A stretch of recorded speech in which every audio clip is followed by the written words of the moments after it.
না, আমি এই প্যারালাইজ ছেলেটাকে বিয়ে করব না। বিয়ে তো তোমাকে করতেই হবে, তুমি আমার সৎ বোন, আর এর বদলে আমরা 50 লাখ টাকা পাচ্ছি। না, আমার সাথে এরকমটা করো না। আরে হে হে হে, কি মজা, আমি তো মনে মনে এটাই চাচ্ছি। আমি তো এত সুন্দর একটা হ্যান্ডসাম আর কোটিপতি বর পেয়েছি। এই নাও ডার্লিং, দুধ খাও, এই নাও, আরো খাও, আরো খাও, আরো খাও। পুড়িয়ে গেছে, দাঁড়াও আমি তোমার জন্য আবার আনতেছি। ও মাই গড, দুধের ভিতরে এত চিনি কে মিশায়? স্যার, আপনি আপনার বইয়ের থেকে এইভাবে লুকিয়ে লুকিয়ে গিফট কিনছেন কেন? আসলে ও জানে আমি তো প্যারালাইজ, ওর সামনে তো আমি আমার আসল রূপে যেতে পারবো না। আরে দাঁড়াও দাঁড়াও, তোমাকে তো একদম আমার স্বামীর মতন লাগছে। কি তুমি কথা বলতে পারো না? তুমি তো চোখেও দেখতে পারো না, আমি তোমাকে বাসায় পাঠিয়ে দিচ্ছি। না না না, আমি ওনার জন্য আসি, আমি ওনাকে বাসে নিয়ে যাবো, আপনি কিচ্ছু চিন্তা করবেন না। স্যার, আপনি আপনার স্ত্রীকে সত্যিটা বলে দিন, এত নাটক কেন করছেন? নাটকটা ততদিন চালিয়ে যেতে হবে যতদিন কোম্পানির বিশ্বাসঘাতককে না ধরতে পারি। জান, তুমি একটু খোলা বাতাসে বসে থাকো, আমি এখনই আসছি। হা হা হা, আমার প্রিয় ভাই, তুমি তো এখন প্যারালাইজ হয়ে গেছো। তোমার সমস্ত সম্পত্তি বিক্রি করে আমি এখন ইউরোপে সেটেল হয়ে যাব। আমি থাকতে আমার স্বামীর গায়ে এক ফোঁটা দাগ লাগতে দিব না। এরপর কি হলো দেখতে পারবা পার্ট 2 তে। পার্ট 2 দেখার জন্য ভিডিওতে লাইক করে চ্যানেলটা সাবস্ক্রাইব করে দাও, কমেন্টে তোমার সুন্দর নামটি লিখে যাও। আজকে আমি অনেক খুশি, কারণ আমি আজকে ফার্স্ট টাইম কাজে যাচ্ছি। গুড মর্নিং ছোট ম্যাডাম। বেটা, তুমি কাজে যাচ্ছ না, এজন্য তোমার সুরক্ষার জন্য আমি 2টা বডিগার্ড রেখে দিয়েছি। আমি ওখানে আমার পরিচয় বলতে যাচ্ছি না, আমি ওখানে একটা সাধারণ মেয়ে হিসেবে কাজ করতে চাই। আর যদি কেউ জানতে পারে আমি আপনার মেয়ে, তাহলে কিন্তু আমি আপনার সাথে জীবনের কথা বলবো না। আরে ও যে কোম্পানিতে কাজ করতে যাচ্ছে, কে জানে ওখানে কত খারাপ খারাপ মানুষ থাকতে পারে। তুমি এক কাজ করো, ও যে কোম্পানিতে কাজ করতে গেছে ওই কোম্পানিটা পুরো কিনে ফেলো। ঠিক আছে বস, আমার নাম রাকিব, আমি তোমার টিম লিডার। আরে এই ছেলেটা আমার মেয়ের পিছনে এভাবে ঘুরছে কেন? ওকে দূর করতে হবে। হ্যালো স্যার, আমিও আজকে নতুন কাজে এসেছি, তাহলে তো আপনিও আমার টিম লিডার, তাই না? পাপা, তুমি এখানে কি করছো? বেটা, আমাকে মাফ করো, কিন্তু আমি তোমাকে এদের মতন বদমাইশের হাত থেকে বাঁচাতে এসেছি। এটা দুইজন চোখে চোখে কিভাবে কথা বলছে? শোনো, তুমি আমার সাথে চলো, আমি তোমাকে তাড়াতাড়ি তোমার কাজ বুঝিয়ে দিচ্ছি। এরপর রাকিব যখন মায়াকে প্রজেক্টের সম্বন্ধে ধারণা দিচ্ছিল। আরে আমি তো নতুন এসেছি, আমাকে তো কিছুই শিখাচ্ছে না, শুধু আমার মেয়েকে শিখাচ্ছে। আমার মেয়েকে ওর প্রেমের জালে ফাঁসানোর আগে আমাকে কিছু একটা করতে হবে। তুমি এখানে কাজ করতে পারবে না, চলো আমার সাথে। আমি এখানেই কাজ করব, আমাকে ছেড়ে দাও, আমি তোমার সাথে যাব না। শালা তো সাহস কিভাবে হলো মায়ের গায়ে হাত দিয়া? বাবা, বাবা তুমি ঠিক আছো? তুমি আমার বাবার গায়ে হাত দিলে কেন? কি উনি তোমার বাবা? হ্যালো আঙ্কেল, আমাকে একটা জুসের বোতল দেন তো। আরে আপনি সামান্য ঢাকনা খুলতে পারছেন না, দেন আমাকে দেন। এইভাবে নিচেই 2টা বাড়ি মারবেন, তারপরে দেখবেন খুব সুন্দর ভাবে খুলে যাবে। এবার দাও 200 টাকা। কিসের টাকা? আমি কি তোমাকে এটা খুলতে বলছি? আমি তো এটা পরিষ্কার করছিলাম। এবার তুমি খুলছো, এবার টাকা দাও। ঠিক আছে, আমি এটা কিনে নিচ্ছি। আরে এই ঢাকনার পর কি লেখা? কিছু তো দেখতে পাচ্ছি না, চশমা পরে দেখি। আরে এটা কি লেখা? আমি আরো একটা জুস দিতেছি আঙ্কেল, দেখুন আরো একটা জুস দিতেছি আমি। আরে পাগল, এরকম লেখা থাকলে জুস ফ্রিতে পাওয়া যায় না তো, এরকম লেখা থাকলে পাওয়া যায়। আচ্ছা ঠিক আছে আঙ্কেল, আমি একটা ভিডিও করি, আপনি বলুন যে এরকম লেখা থাকলে জুস ফ্রিতে পাওয়া যায়।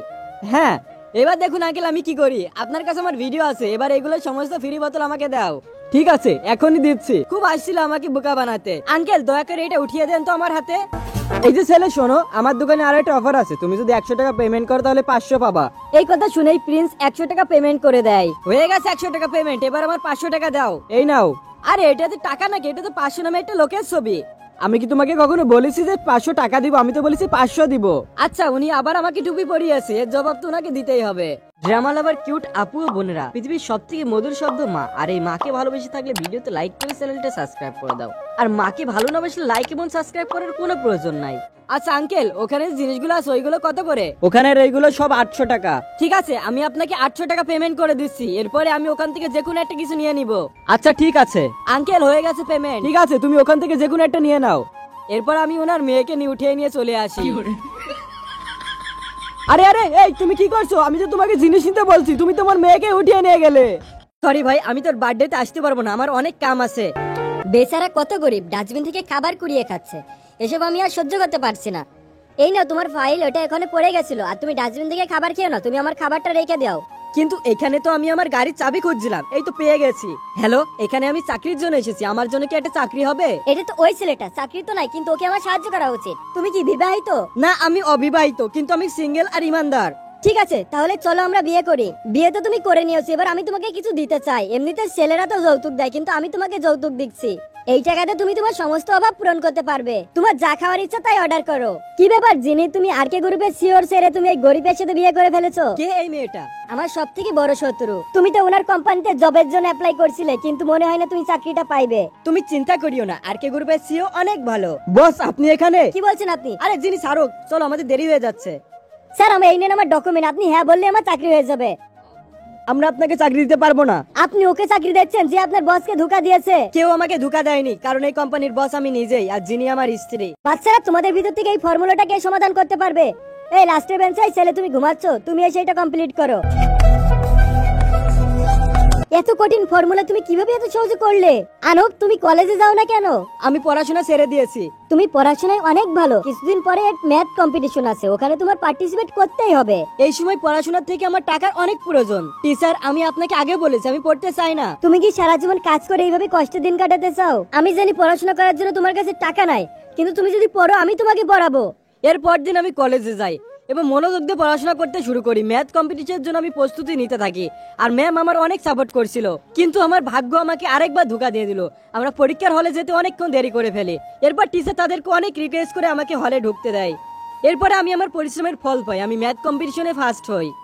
আরে আজকে তো অফিস যেতে অনেক দেরি হয়ে গেল, আবার এই ট্রাফিক লাইটটা এখনই জ্বলার সময় হলো। আরে দাঁড়াও, তুমি দেখতে পাচ্ছ না ট্রাফিক লাইট জ্বলছে? আসলে আমার কালার ব্রাইটনেস আছে, এজন্য আমি রঙের ভিতরে পার্থক্য বুঝতে পারি না। ঠিক আছে, আমি তোমাকে বুঝিয়ে দিচ্ছি। উপরে লাল বাতি জ্বলছে এবং নিচে সবুজ বাতি জ্বলছে। Thank you.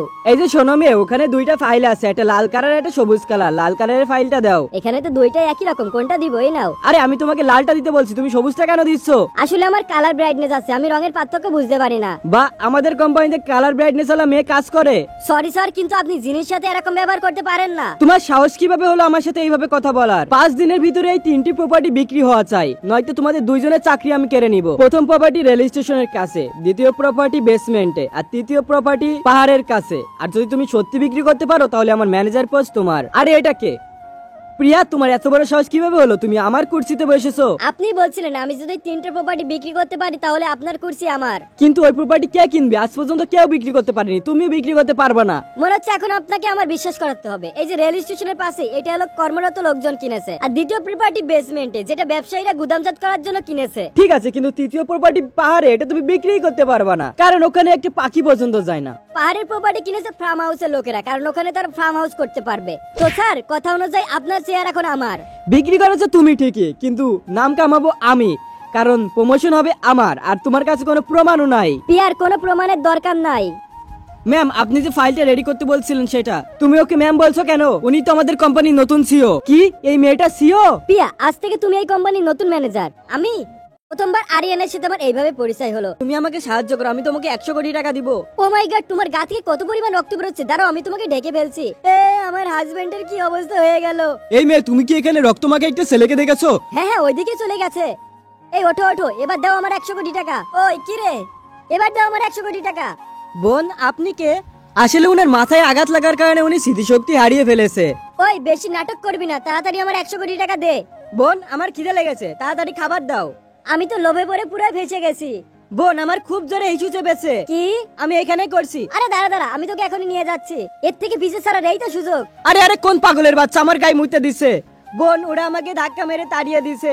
আরিয়ানের দুঃখ দেখে আমি আর সহ্য করতে পারি না, এজন্য ওকে আমি আমার বাসায় নিয়ে যাই। তুমি কে আর আমার বাসায় কি করছো?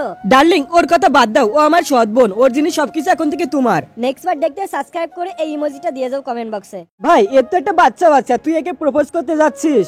আরে তুমি কেমন বাবা যে নিজের ছেলেকে রেখে একা একা ঘুরতে চলে গেছো? মনে হচ্ছে ইনার হাজবেন্ড ইনাকে ছেড়ে দিয়েছে। বেচারা বাচ্চাটা নিয়ে কত কষ্ট করছে, আমার ওনাকে সাহায্য করতে হবে। আরে বেটা কেন্দ্র না, আমি তোমাকে অনেক আইসক্রিম কিনে দিব। আরে বাচ্চারা এইভাবে কান্না থামায় না, দেখো আমি কিভাবে ওর কান্না থামাই। বাবু, এদিকে দেখো।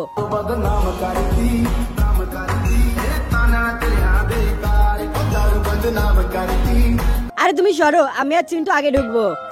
আমার খুব খিদে লেগেছে, আমি এখনই তোমার জন্য বাইরে থেকে খাবার অর্ডার করছি। আরে না, বাচ্চাদের বাইরের খাবার খাওয়াতে নাই, আমি এখন একটা টেস্টি খাবার বানিয়ে আনছি। তুমি খাবার বানাতে পারো? 10 মিনিটের ভিতর খাবার বানিয়ে আনছি। এই যে দেখো, খাবার বানিয়ে এনেছি। আরে এটা তুমি কি বানিয়েছো? আমার তো কিছু মাথায় ঢুকছে না। আরে এটা আমি কি বানিয়েছি? খাবার বানাতে পারে না, আবার খুব আসছিল বলতে। আমার একটা কাজ মনে পড়েছে। আরে আমি তো আমার পার্স ওখানে ফেলে আসছি। আরে এটা তো মনে হচ্ছে ওনার হাজবেন্ড। বাচ্চাকে নিজের কাছে রাখতে যায়, দূর হয়ে যাও জিনিস থেকে। যিনি এখন আমার সাথে অনেক খুশি আছে, আর ওর বাচ্চাকে ফেরত দাও। তুমি এসব কি বলছো? ও আমার ভাই, আর এটা ওর বাচ্চা। কি এটা তোমার ভাই? বোন, তুমি চলে এসেছো? আমার বোন চলে এসেছে। তুমি পাগল হয়ে গেছো নাকি? আমি তোমাকে বলছি না বাইরে আমাকে বোন বলে না ডাকতে। বোন, আমি তোমার জন্য খাবার এনেছি। আমি তোমাকে আগেই বলছি আমি খাবো না, তুমি কি এক কথা একবার বললে বোঝো না? খেয়ে নাও বোন, খাবার রেখে গেলাম। যাও এখান থেকে, আর আমার রুমে আর কখনো আসবো না। যিনি, তুমি এই বাড়ির দলিল নিয়ে কোথায় যাচ্ছ? চাচি আমি তোমার লজ্জা করে না? তোমার বাবা কিছুদিন আগে মারছে, এর ভিতরেই তুমি এই জমির দলিল বিক্রি করতে যাচ্ছ। আর এই জমিটা আছে তো তোমার নামে নয়, জমিটা তোমার ভাইয়ের নামে, যেটা তোমার বাবা তোমার ভাইয়ের নামে লিখে দিয়েছে। আর সব থেকে বড় কথা, উনি যখন অসুস্থ ছিল তুমি তো একবারও দেখতে আসোনি, ও তো মরে যাওয়ার পরও দেখতে আসোনি তুমি। আমার বোনকে বকো না, বকো না। উনি কি কখনো আমাকে মেয়ে বলে ভেবেছেন? যত সব ভালো জিনিস সব আমার এই ভাইকে দিয়েছে, উনার আমার বাপ হওয়ার যোগ্য নাই। বোন বোন কি হলো তোর? পেশেন্টের একটা কিডনি নষ্ট হয়ে গেছে। ডক্টর এখন কি করতে হবে? আমার বোনকে বাঁচাও, কিডনি ট্রান্সপ্লান্টেশন করতে হবে, এজন্য আমাদের কোনো ডোনার খুঁজতে হবে। আমি দিব আমার বোনকে কিডনি। ঠিক আছে, তুমি কি তৈরি আছো? চাচি ওই পাগলটা কোথায়? এটা নিয়ে যাও, ও তোমাকে এইসব দিয়ে দিয়েছে। যাক, ওই বুড়োটা অনেক চেষ্টা করেছে নিজের ছেলের নামে সম্পত্তি দিতে, কিন্তু শেষ পর্যন্ত আমি পেয়ে গেলাম। 20 বছর আগে তোমাদের দুই ভাইয়ের সাথে একটা দুর্ঘটনা ঘটছিল। ওই সময় তোমাদের দুইজনের ভিতর থেকে যে কোনো একজনকে চিকিৎসা করা সম্ভব ছিল, কিন্তু তোমার বাবা তোমাকে বেছে নিয়েছিল, কারণ সে তোমাকে অনেক ভালোবাসতো। আর তোমার ভাই পাগল হয়ে যায়। কিন্তু আজও কি হয়েছে আমার ভাইয়ের? কোথায় ও? আমার বোনের কাপকে অনেক পছন্দ। বাবা বলেছে বোনের খেয়াল রাখতে, বাইরে ওকে ভাই বলতে নিষেধ করেছে। আমি ওকে অনেক ভালোবাসি, কারণ বাইরে ওর মান সম্মান চলে যাবে। বোন।